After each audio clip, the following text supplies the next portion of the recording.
Nou ons is besig met die reeks in Efesiërs. En so baie getuienisse wat ek hoor in die laaste tyd, waar die ouens sê, "Jogg, hierdie woord is net besig om oop te sluit, as ek net weer gaan en ek gaan lees Efesiërs, en dit is wat vir my so belangrik is, dat die woord nie net gewoonte raak nie. Ek lees dit net, dis maar net dieselfde. Maar asof die Here sy lig net kom skyn en sê, kyk 'n bietjie hierna, kyk 'n bietjie hierna. Dit is wat ek vir jou het, dis wat ek vir jou sê, dis wat in hier geskryf is. Nie net dit so vat nie, want elke woord, elke sinnetjie het lewe en het diepte. En wanneer ons dit lees, soos wat dit geskryf is met die intensiteit van die hart, met die drukking van die Heilige Gees en die openbaring van die Gees, dan word dit vir ons oopgesluit. Dit word oopgesluit, want dit is lewendig en is kragtig en dit bring lewensverandering in ons binneste wanneer ons dit doen. Nie net hoor nie, doen. En dit is so belangrik. So, net om vinnig deur te hardloop waar ons nou vandag is. Vandag gaan ons presies dit wat ons net gesing het. Jesus the cornerstone. Die hoeksteen waarby alles gebou is. So, ons het begin. Wie is in beheer? Die dood en die sonde, die wêreld is gelei deur God se woord, maar God in sy barmhartigheid het hy ons kom red, lewend gemaak met Christus. En hierdie skrifgedeelte, hierdie ene, saam met Christus gesit. Ek wil hom net vanoggend bietjie stil staan. In vers 6 en 7. En saam opgewek en saam laat sit in die hemele in Christus Jesus. Nou, ek het so gebrand om verder te gaan met hierdie punt, maar ek kon nie, want Marliese het 'n begeerte in haar hart gehad om al die dames wat in die bedieninge betrokke is, want die dames wat in die bedieninge is, eintlik ons almal, kom nie noodwendig by mekaar uit nie, vir al die Engelse diens en die Afrikaanse diens, want die Afrikaanse diens is dit tye en die Engelse, en dan kom die dames nie by mekaar uit nie, en ons dien in dieselfde geloofsgemeenskap, maar ons sien dit nie, hulle sien mekaar nie. So, daai skrifgedeelte, ek wou so graag dieper in hom ingegaan het, maar Marliese het eers die openbaring gehad, en toe kon ek nie verder gaan nie. Goeiemôre aan almal. Nou, gister was 'n dag gewees wat ons 'n uitnodiging gerig het aan alle vroue wat in die bediening betrokke is. Hulle is, wil ek sê, by die naam uitgenooi gewees om gister by te woon. Almal kon dit nie doen nie, soos wat julle gesien het, van die sitplekke was nie ingeneem nie. En op dieselfde manier het Jesus Christus vir ons, deur die prys wat hy betaal het, reeds 'n plek vir ons voorberei, wat ons kan inneem aan sy regterhand. Jesaja 43 vers 1 het die profeet reeds gesê, ek het jou verlos, ek ken jou by jou naam, jy is myne. Jesus se prys wat hy betaal het aan die kruis, het dit vir ons moontlik gemaak. Hy het vir ons 'n plek voorberei, en die uitnodiging is aan die ganse wêreld, sodat niemand verlore kan gaan nie. En daai wonderlike voorreg het ek en jy, om daai uitnodiging te kan rig namens Jesus, want hy is in ons, en vir mense uit te nooi, kom neem jou plek in, dit is reeds voorberei vir jou, daar's 'n geskenkpakkie om te ontvang, jou verlossing, en alles wat daarmee saamkom, en jou naam is daarop geskryf. So dit is waaroor gister gegaan het, en dit is die hart van die saak. Baie dankie. Efesiërs 2, weer daai vers 6, en saam opgewek, en saam laat sit in die hemele in Christus Jesus. Die hemele is oopgesluit vir die mensdom. En soos Marliese net gelees, jou naam is reeds bekend by God, en ons word by die naam geroep, maar ons reageer nie, en ons neem nie ons sitplek in nie. Jou naam is reeds gereserveer. Jou plek is in die hemel, my plek is in die hemel gereserveer, en die mensdom se plek is gereserveer deur Jesus. Die enigste ding wat ons terughou op die stadium is onsself. Is die mensdom self. Ek gaan dit weer lees vir u. En saam opgewek en saam laat sit in die hemele in Christus Jesus. Die uitnodiging vir die mensdom is kom. Kom, die prys is betaal. En dis wat Paulus beskryf. Jou plek is vir jou beskikbaar met jou naam op. En dit is iets wat die mensdom ons nie snap nie.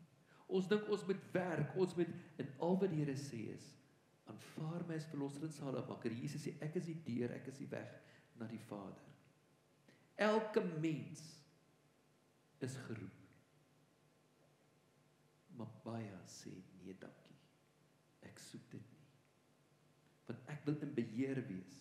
En dit is waarom ons daai gedeelte gepraat van, wie is in beheer? Verlede week het ons gekyk na die eenheid. Die eenheid in Christus Jesus. En wat ons in daai eenheid kon sien het, in Efesiërs 2 vers 11 tot 19, want hy is ons vrede, hy wat albei een gemaak het, die heidene en die Jode een gemaak het, deur die muur van skeiding verwyder het. En dit was 'n fisiese muur wat in Jerusalem gestaan het.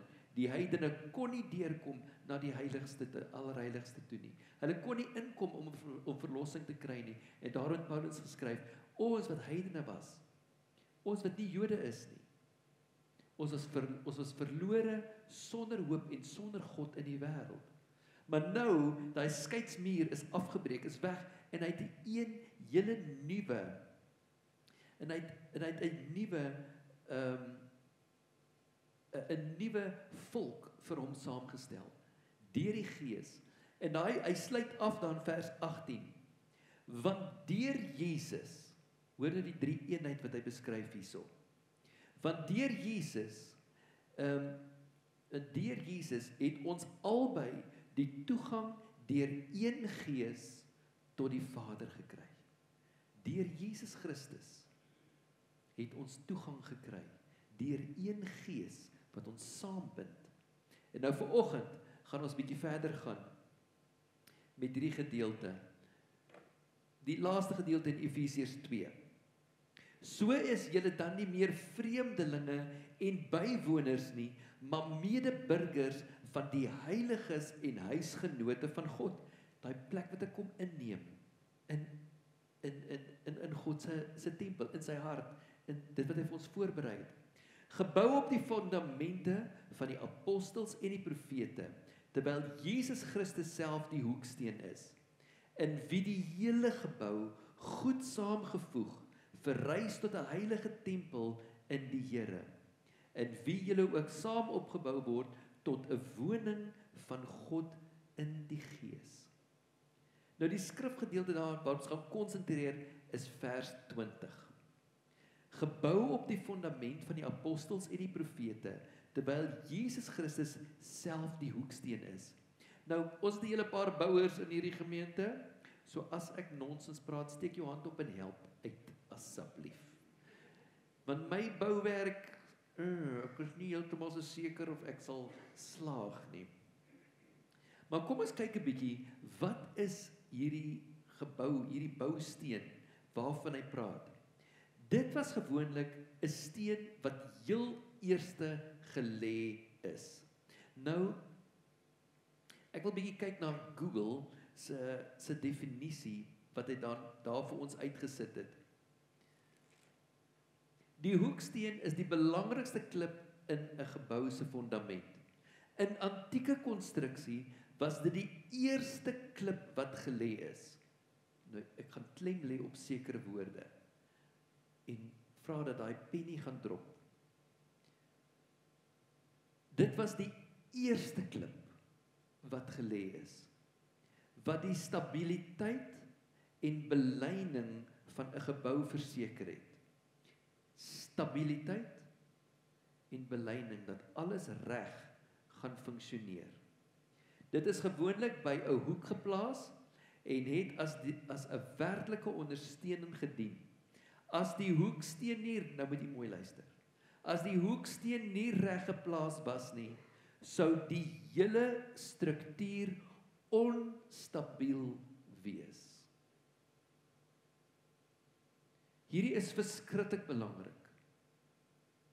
Dit is dalk 'n definisie, Maar as ons dink aan die geestelike huis wat gebou word, en ons luister net na as die hoeksteen Jesus Christus nie reg geplaas word nie, dan is die hele struktuur onstabiel.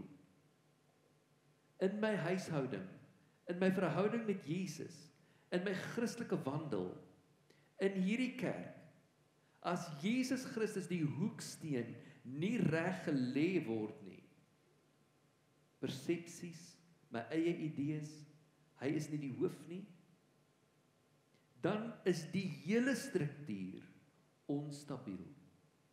Dit praat van jou huishouding, as Jesus Christus nie die hoeksteen in my huis is nie, gaan my huis onstabiel wees.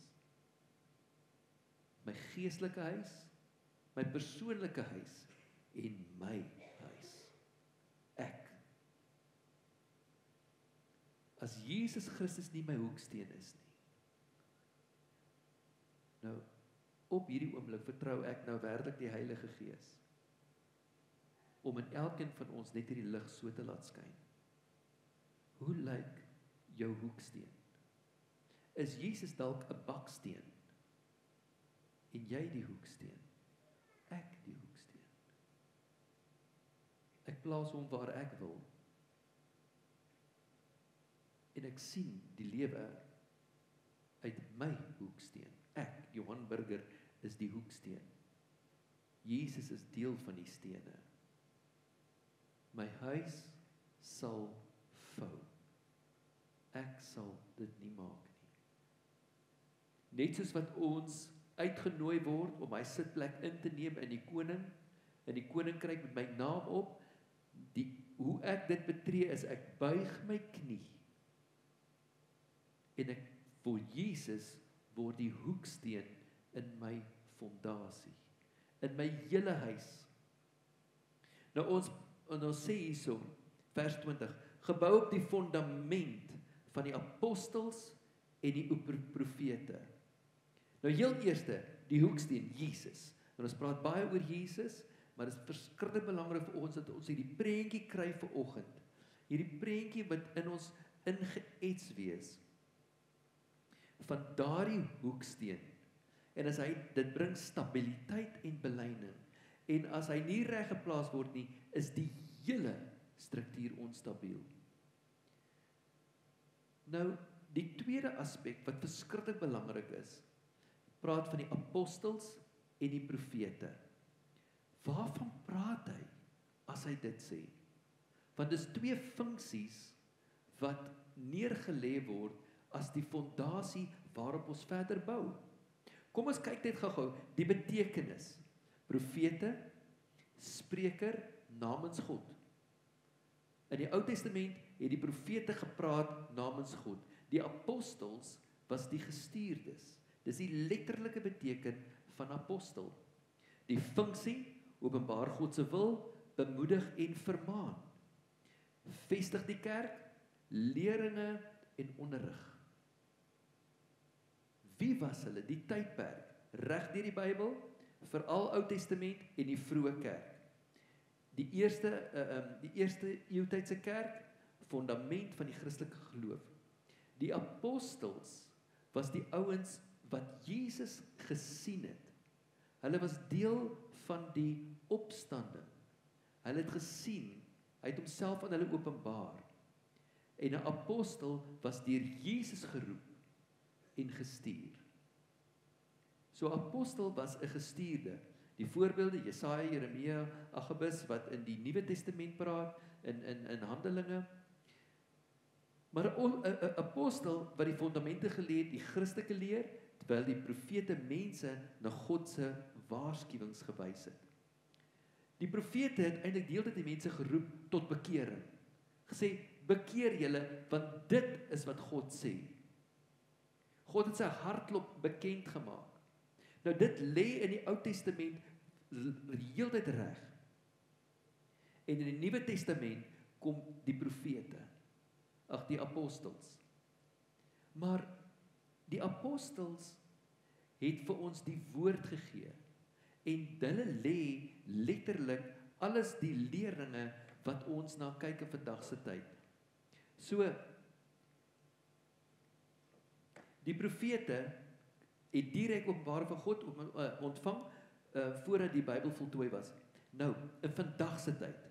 Profesie vandag gaan hoofsaaklik oor bemoediging, die nie nuwe leerstellings nie. Ek wil dit baie duidelik vir u sê.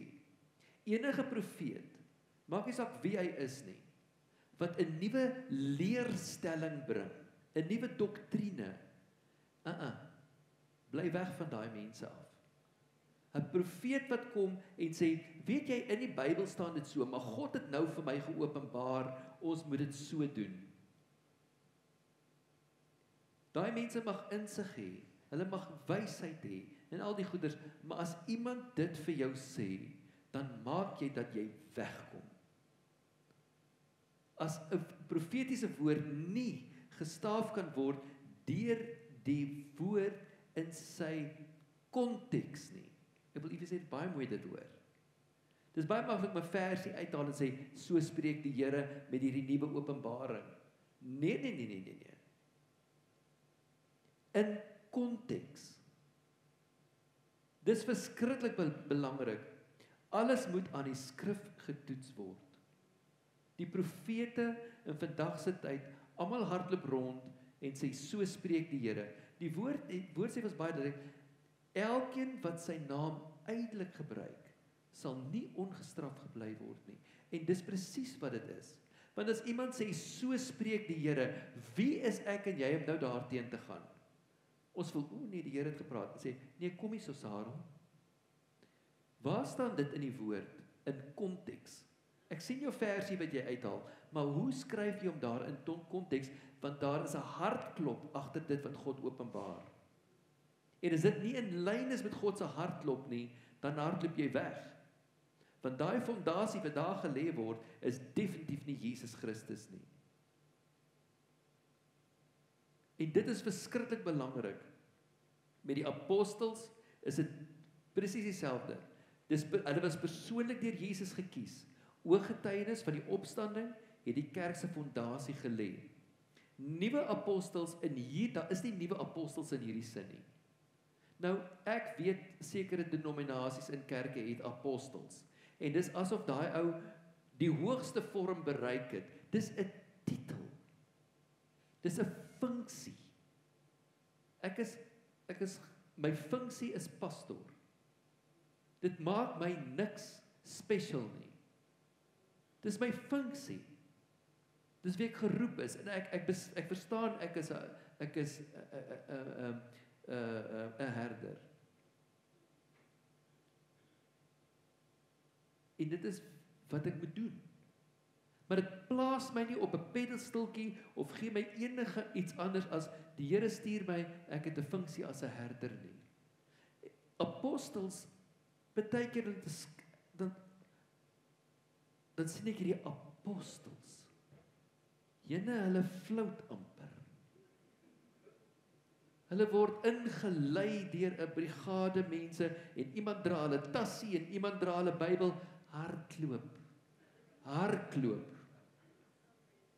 Nee. As die apostel arriveer, dan Jesus lankal die gebou verlaat.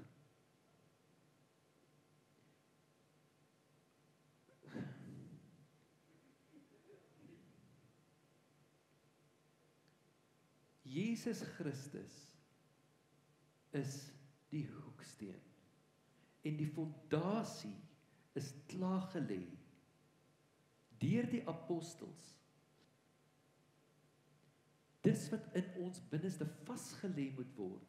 Wanneer ons, Paulus, byvoorbeeld die hele Handelinge, elke keer as Paulus voor 'n plek gekom het, waar hy moes getuig het, dan was dit hierdie. Hy het die hele tyd oor Jesus getuig. Sy redding, sy verlossing, sy roeping, en dis waarom hy kon sê, hy is 'n gestuurde, hy's 'n apostel. Maar hy het verstaan wie hy is teenoor Jesus. Jesus is die hoof van die kerk. Jesus is die hoeksteen. En hierdie fondasie wat nou gelê word, is hoe ek en jy daarop gaan bou. In Psalm 118 skryf Dawid hierdie fenominale psalm. Hulle is nie seker of dit Dawid is nie, maar hulle eien hierdie psalm aan Dawid toe, waar hy daar so skryf, en hy sê, die steen wat die bouers verwerp het 'n hoeksteen geword. Hy het dit gesien in die toekoms in.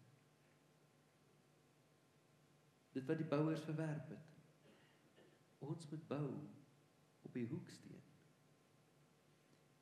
Ons kan nie verder gaan nou vanoggend oor die liggaam van Christus as lewende stene nie.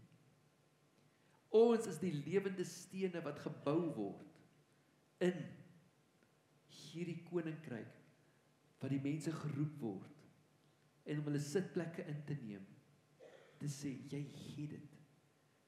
Jesus Christus is die hoeksteen, jy is nie die hoeksteen nie. Ons kan net getuig van wie hy is. Die apostels en die profete het die fondasie gelê.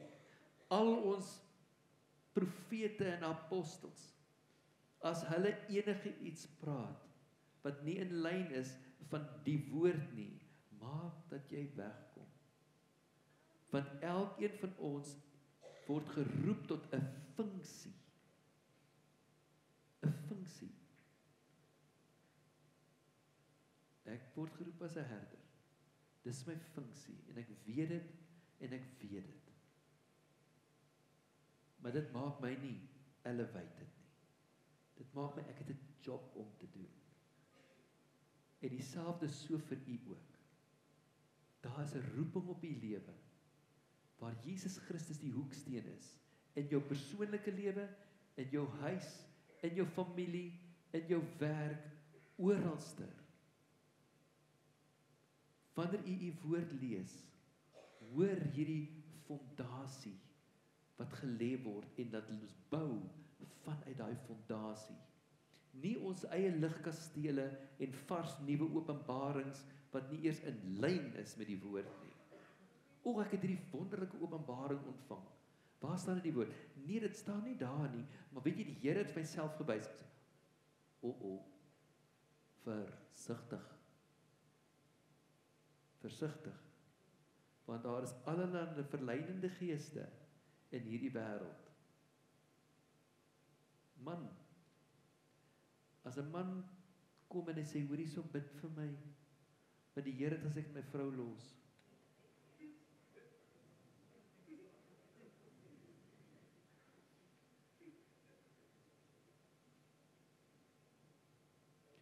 My liewe mens, jy is by die verkeerde plek.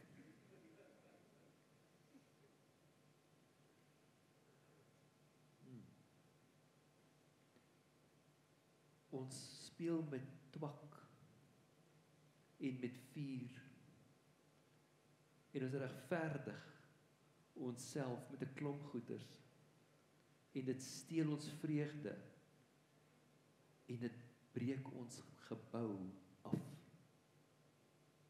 Ons moet weet wie ons is. En ons vind dit net in Christus, wat die hoeksteen is van wie ek is en van wie u is. Mag ons leef, musiekspan, julle kan vorentoe kom.